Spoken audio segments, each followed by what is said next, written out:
دیکھیے جیسے میں ابھی عرض کر رہا تھا کہ نماز کے دو پہلو ہیں، ایک تو جسمانی ایکسرسائز ہے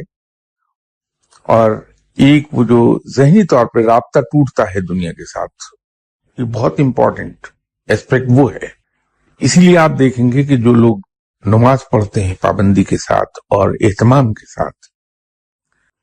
ان کے اندر ایک عجیب سا سکون اور ایک عجیب سا ٹھہراؤ آپ کو ملے گا۔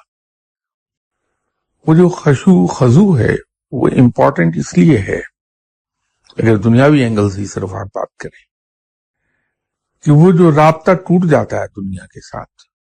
دنیا کے تفکرات اور دنیا کی پریشانیاں اتنی دیر کے لیے نہ صرف ختم ہو جاتی ہیں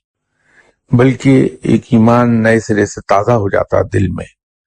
کہ ہمارا رب موجود ہے جو ہمارے مسائل حل کر دے گا، ہمیں ان پریشانیوں سے نکال لے گا۔ اگر بغیر خشوع و خضوع کے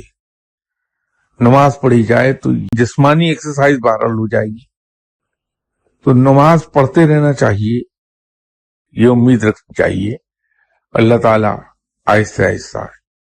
خشوع و خضوع بھی پیدا کر دے گا۔